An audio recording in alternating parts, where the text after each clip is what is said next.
Donc moi, je dirige le service de dermatologie. Je m'occupe beaucoup du mélanome.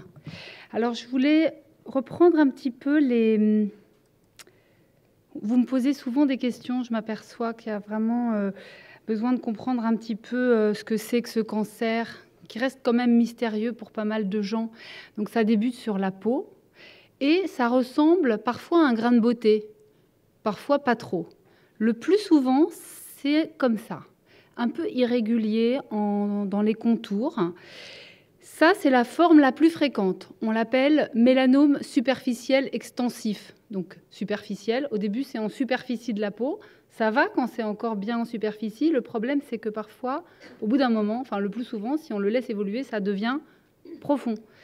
Ça, c'est des formes plus rares. Vous voyez, celui-là, entre les orteils, il a été pris pendant longtemps pour une mycose, parce que c'était entre les orteils. En fait, c'était un mélanome qui, tranquillement, s'est étendu.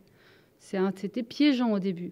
Celui-là, il arrive sur le visage, et sur le visage, c'est pas facile non plus, parce qu'à partir d'un certain âge, surtout si on a pris beaucoup de soleil, on a plein de taches un peu pigmentées sur la figure. C'est pas facile de faire la différence entre un mélanome et une tache dite de vieillesse.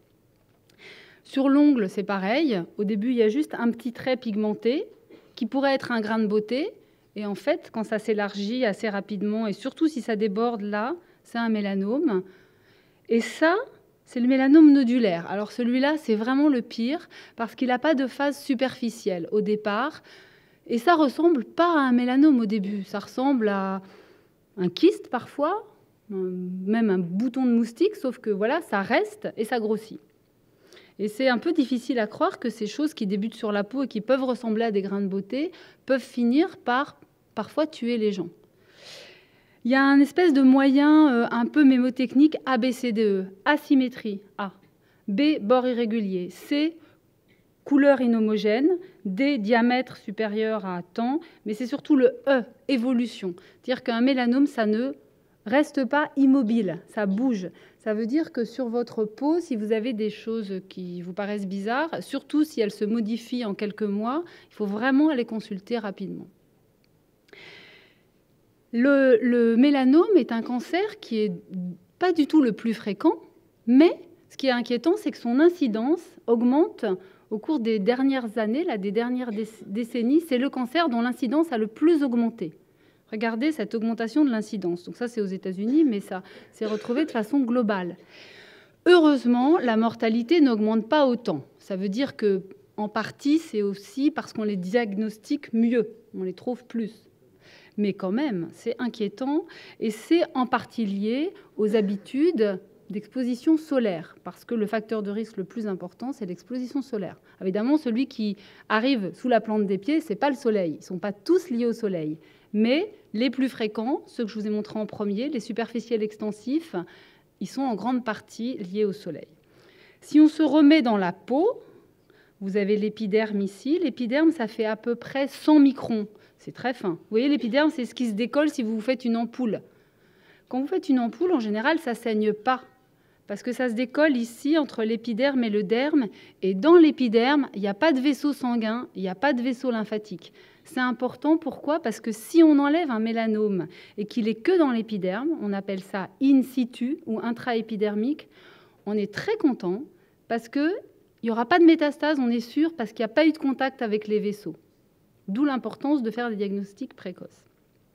À partir du moment où ça a été au-delà, en dessous de l'épiderme, donc c'est pas gros, 100 microns. Après, c'est variable. Hein. Au niveau de la plante des pieds, c'est un peu plus épais qu'au niveau de la paupière, mais c'est autour de cette épaisseur-là. Là, ça peut donner des métastases. Et c'est vraiment parfois des toutes petites tumeurs initiales qui peuvent donner des métastases parce qu'il peut y avoir quelques cellules qui partent portées par les vaisseaux lymphatiques ou sanguins. Quand on regarde au microscope dans la peau, si on utilise une coloration spéciale, qui s'appelle la coloration de Fontana, on voit les mélanocytes. Les mélanocytes, c'est des cellules qui ne sont pas cancéreuses, c'est les cellules qui peuvent, si elles se transforment, donner naissance à un mélanome. On en a à peu près un tous les 10 kératinocytes, les kératinocytes étant les cellules qui constituent l'épiderme. Donc à peu près un tous les 10, on a un mélanocyte qui a un travail normal, qui est de fabriquer du pigment. Alors, si on regarde dans l'intimité d'un mélanocyte normal, on voit le noyau Et on voit des petites boules là, qui s'appellent des mélanosomes. C'est des petites sphères dans lesquelles se fabrique le pigment.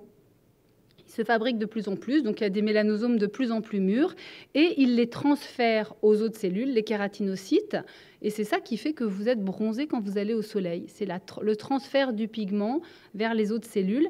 Et si vous commencez vos vacances, il y a un peu de pigment qui part dans les kératinocytes, et si vous exposez au soleil, il y en a de plus en plus, et ça forme comme une ombrelle de pigment au-dessus des mélanocytes. Alors, le bronzage, c'est vrai que quand il est là, le bronzage, il vous protège. Sauf que pour le créer, vous risquez de faire des dommages dans vos cellules. Ça veut dire que l'idéal serait, ça ce serait un beau sujet de recherche, de faire un bronzage, mais sans soleil. Voilà. Parce que qu'est-ce qui arrive quand on se met au soleil et qu'on s'endort et qu'on ne fait pas attention? Un coup de soleil. Celui-là, il est magnifique, hein. Malheureusement, je crois qu'on en a tous pris à un moment de notre vie, mais sauf qu'en fait, il ne faut pas en prendre. Donc, c'est un peu trop tard pour nous, mais au moins, sachons-le et protégeons nos enfants, nos petits-enfants, parce que ça, on sait que c'est quand même des facteurs de risque de mélanome. Par contre, on ne sait pas vraiment comment ça... Enfin, on sait que des coups de soleil, même longtemps avant, peuvent être à l'origine de mélanome des années après. Ça veut dire qu'il y a quand même une mémoire dans la peau, probablement des cellules qu'on dit souches, qui emmagasinent ces mutations et qui, à un moment donné, s'il y a une mutation de plus ou peut-être le système immunitaire qui devient un peu plus ramollo, ça peut donner un mélanome. Donc, coup de soleil, on sait que c'est lié au risque. Et regardez, quand on prend des petits bouts de peau, des explants cutanés, maintenant on arrive à faire pousser en culture des petits bouts de peau. Si on les expose aux UV, on peut voir, ici c'est un anticorps qui reconnaît les dégâts qu'on crée sur l'ADN à cause des UV. Vous voyez, tous ces petits points noirs, c'est ce qu'on appelle des dimères. Donc en fait, des dimères, donc il y a une espèce de liaison entre deux molécules d'ADN, et ça fait que quand l'ADN va... quand la cellule va se multiplier, il faut que l'ADN, les deux brins se séparent et qu'il y ait une fabrication d'un brin contralatéral. À cause de ces dimères, il va y avoir des erreurs. Quelquefois, les erreurs sont rédhibitoires, c'est-à-dire c'est une trop grosse erreur, le système de réparation ne peut pas le réparer, la cellule meurt. C'est quand vous pelez, quand vous faites un coup de soleil, vous pelez, les cellules sont mortes. À la limite, ça vous fait mal, c'est pas très joli, mais c'est pas grave, la cellule est morte. Le plus grave, c'est quand vous réparez approximativement, c'est-à-dire que votre système de réparation, il se dit, bon, je suis pas bien sûr de ce qu'il faut mettre là, mais je crois que c'est ça, je le mets au cas où. Et ça peut être dangereux parce que vous risquez de faire ce qu'on appelle une mutation. Dire que c'est mal réparé et c'est pas la bonne séquence d'ADN. Et si ça se trouve, c'est une séquence dangereuse parce qu'elle va coder pour quelque chose qui va pouvoir entraîner une prolifération cellulaire. C'est pour ça que c'est dangereux, les coups de soleil. Alors, juste un petit mot, parce que vous me posez toujours la question, c'est pas ce qu'on fait au labo, mais je voudrais quand même vous dire ça. Quand on dit aux gens « protégez-vous bien du soleil », c'est important de passer du temps à expliquer comment. Parce que c'est pas hyper évident de savoir comment faire. D'abord, le mieux, c'est de ne pas aller faire ce qu'on a vu avec ce monsieur qui se met au soleil en plein cagnard. Évidemment, on va déconseiller ça. Mais je trouve qu'il y a quand même un décalage entre ce que disent les dermatos. Ne vous mettez pas dehors entre midi et 4 heures. Genre, on va tous se mettre à l'intérieur entre midi et 4 heures. C'est pas possible. Donc, il faut quand même avoir un discours un peu réaliste. Ça veut dire que on peut aller dehors, mais il ne faut pas aller dehors avec l'ambition de se mettre au soleil. Et il faut savoir que quand il y a beaucoup de soleil, il vaut mieux se protéger. Les vêtements, c'est mieux, mais on ne va pas non plus être toujours en cosmonaute. On va de temps en temps quand même, bien sûr, se mettre en maillot de bain. Et les zones qui ne sont pas couvertes, il faut mettre de la crème solaire. Et la crème solaire, il faut savoir la mettre. D'abord, il faut bien la choisir. Il faut que ce soit un indice au moins 30. Donc tous les indices d'en dessous, c'est même pas la peine. Et il faut savoir bien l'étaler. Pourquoi? Parce que, regardez, moi, je vais faire une expérience à des femmes qui m'ont dit qu'elles savaient très bien se mettre de la crème solaire. On leur a donné des tubes et on leur a dit, mettez-la comme si vous allez à la plage. Et après, on les a prises en photo sous lumière UVA. Donc, vous voyez en rouge là où est la crème et en blanc là où il n'y a pas de crème. C'est drôle. Enfin, c'est pas drôle, mais on est tous comme ça. Ça veut dire que déjà, on s'en met 4 fois moins. Donc, vous divisez l'indice par 4. Parce qu'on a pesé les tubes de crème, on a regardé la surface corporelle. Et en plus, on a vu qu'il y a des zones sans crème. Ça veut dire que vous croyez que vous êtes protégé et vous ne l'êtes pas. Donc, attention, quand vous mettez la crème solaire, mettez-la bien. Quand on surveille un patient qui a plein de grains de beauté comme ça, nous, en dermato, on sait qu'on va y passer du temps parce que ça nous fait peur. On sait que c'est des gens qui ont un fort risque de développer un mélanome. Regardez ce monsieur, il a déjà, ou cette dame, c'est une dame, elle a déjà eu des exérèses, elle a des grosses cicatrices.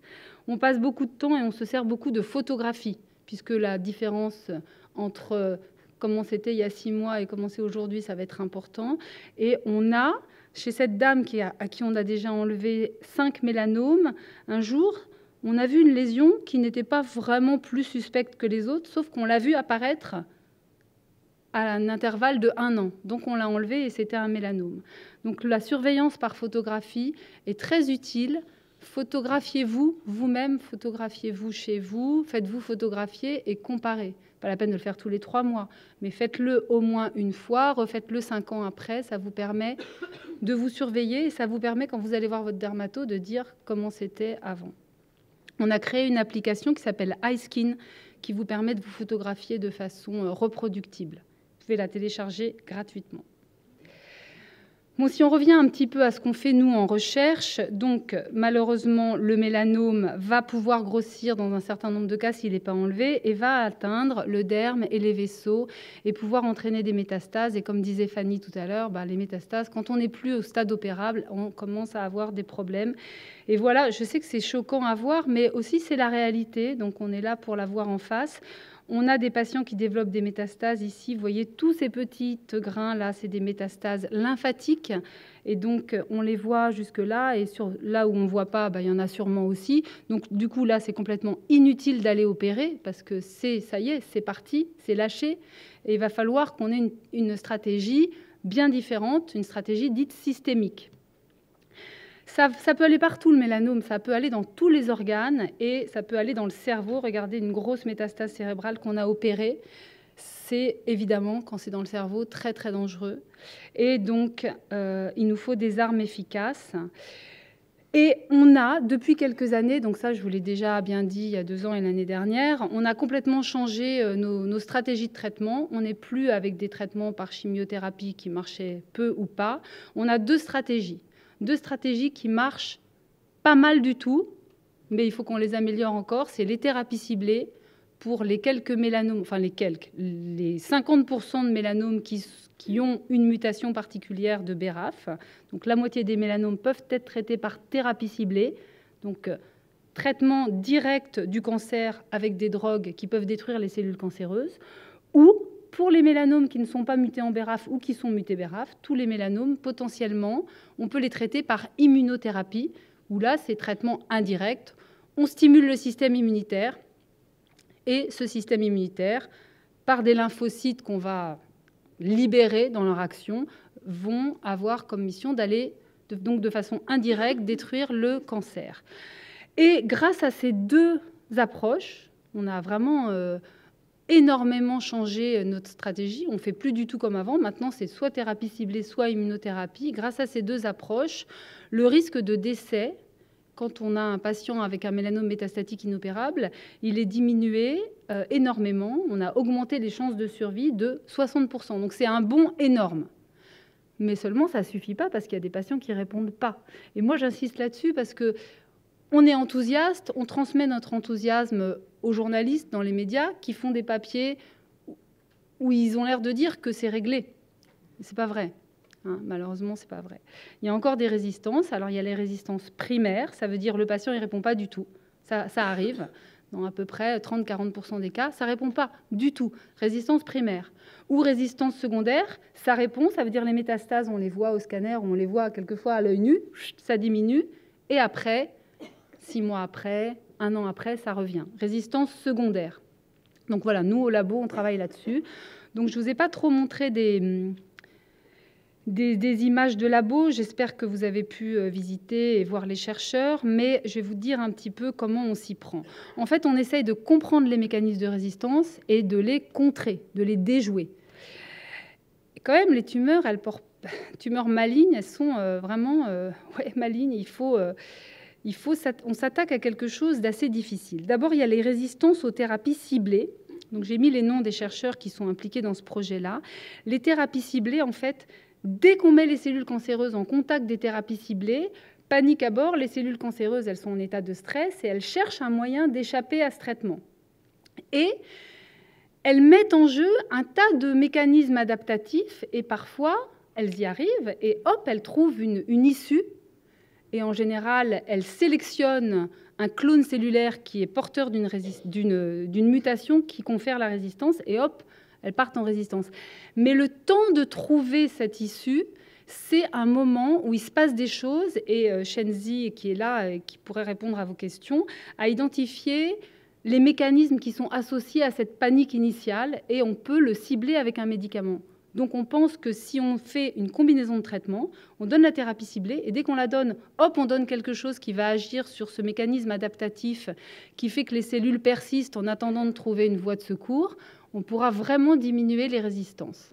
Donc ça, on est en train de le tester. On l'a bien testé chez les cellules, on le teste chez les souris et on est en contact avec une boîte pharmaceutique qui développe cette drogue qu'on pense pouvoir être efficace. Après, on a aussi trouvé d'autres mécanismes de résistance qui n'étaient pas connus jusqu'à présent, qui sont liés au fait que certaines des molécules qu'on cible avec les thérapies ciblées se fixent à des ARN et que ces ARN vont modifier la réponse aux traitements ciblés. Donc ça, c'est des traitements qui sont des projets qui sont un peu plus en amont, mais qu'on pense intéressants parce que ce n'étaient pas des choses connues. Immunothérapie, ce n'est pas non plus quelque chose qui va marcher à tous les coups, malheureusement, même si le concept est extrêmement séduisant et c'est génial de se dire qu'on va se défendre avec ses propres cellules, sauf que quelquefois, ça ne marche pas du tout ou ça ne marche plus. Et là, c'est Michael, Ramdan, Isabelle et Julien qui travaillent sur différents projets qui ont à voir avec la résistance aux immunothérapies. Alors, il y a d'une part essayer de comprendre et de lutter contre la résistance. Donc ça, c'est un projet qui a pris une bonne tournure et on est quasiment en train de aussi le terminer. C'est quelque chose sur lequel on travaille depuis 3 ans et on a identifié des molécules qui peuvent agir sur l'expression de certaines molécules qui sont impliquées dans l'immunothérapie. Donc ça, c'est un projet dont, si vous voulez, Michael pourra vous parler en détail, mais aussi on peut augmenter l'efficacité du traitement de façon absolue, mais aussi on peut augmenter l'efficacité en sélectionnant mieux les patients. C'est-à-dire que avant de débuter le traitement, on arrive à savoir, en faisant des biopsies, si le patient va répondre à tel ou tel traitement. Donc c'est aussi une façon très, très utile et très recherchée d'augmenter l'efficacité en diminuant l'ensemble de définitions, si vous voulez, en ne donnant ce traitement qu'aux patients qui ont une chance de répondre. Et ça, c'est ce qu'on appelle la recherche de biomarqueurs prédictifs. Et on a aussi, avec Isabelle, identifié une façon de prédire. On pense que ça va être utile. On est en train de faire la validation sur une centaine de prélèvements, donc une centaine de patients qui sont peut-être vous, peut-être vos proches, d'où l'importance que les patients soient d'accord pour qu'on travaille sur leur prélèvement. Mais enfin, je pense qu'ici, il n'y a aucun problème. Que les gens, quand ils ont compris à quoi ça sert, les biopsies qu'on fait, ils sont évidemment très partants pour qu'on travaille sur leur prélèvement, parce qu'on veut voir si ce marqueur va vraiment nous dire si les patients vont répondre oui ou non. Comme ça, pas la peine de donner un traitement s'il n'a aucune chance de marcher, ce d'autant qu'aucun traitement n'est totalement inoffensif. Il y a quand même des effets secondaires. Donc il faut qu'on donne un traitement quand il a des bonnes chances de marcher et quand on espère qu'on n'aura pas de toxicité. C'est fini ? D'accord. Juste le dernier projet, c'est Giuseppina qui vient d'arriver dans le laboratoire, qui travaille avec Antoine, qui est chirurgien, et Léa.